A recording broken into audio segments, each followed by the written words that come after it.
It's Valentine's Day, and I am ready to be me. And I am so happy that you can join me.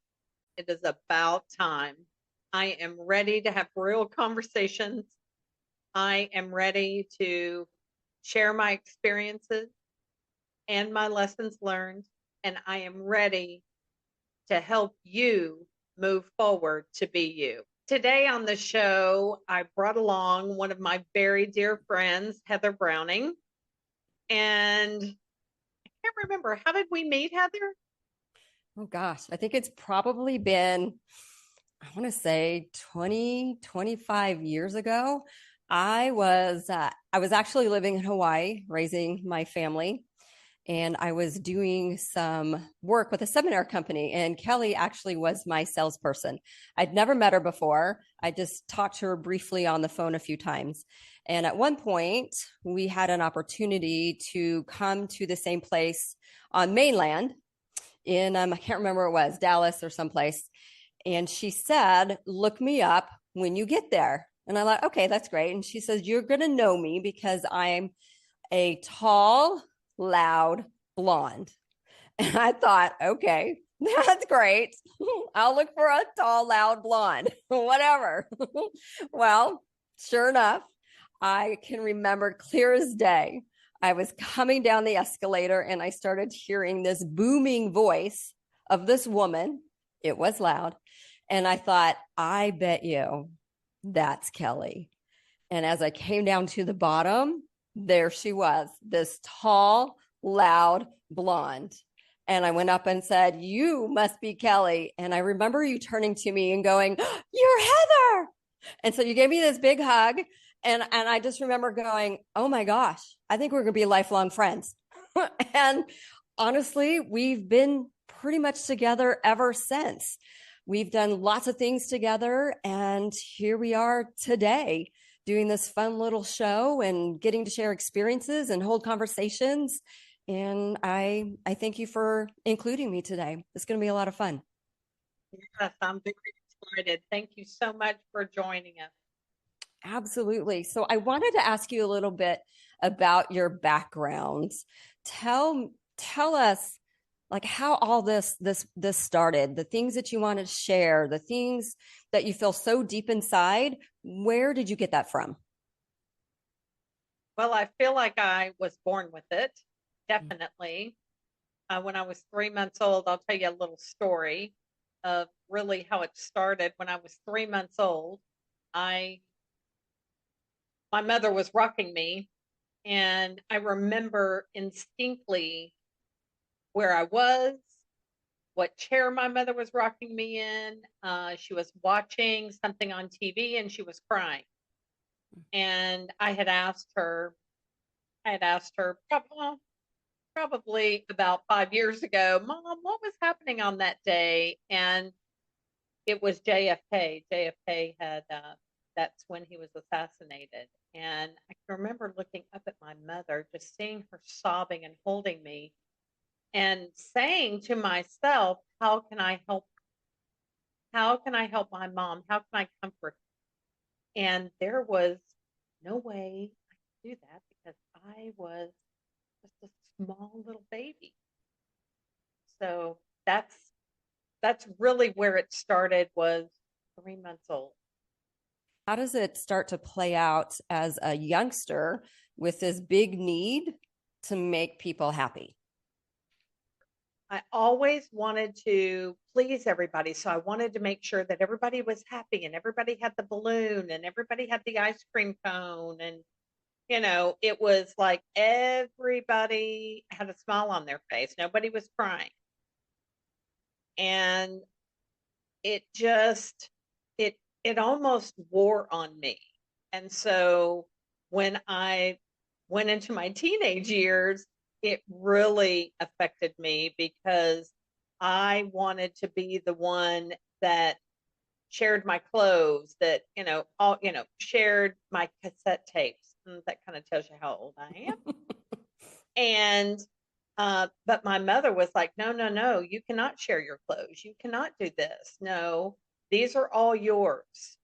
We are not going to share these." And so it really hurt my feelings that I never got to that point of knowing that I could help take care of other people. So with your mom being in that situation, I mean, I can imagine. Here's this young Kelly wanting to be open and giving, and in your words, share with other people, making other people happy. And in a sense, you weren't allowed to. So Correct. how did that relate to you then? I was very depressed, Mm. which I didn't even realize I was. I acted out and I wasn't a good teenager. I was a very bad teenager.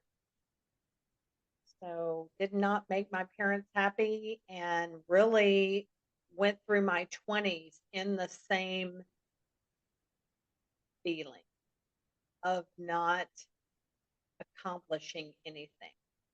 And to me, accomplishing something was making somebody else happy instead of myself. Wow. You know, I think there's a lot of people on listening today that can probably relate to that. I almost believe that deep down, most of us have that need to please other people.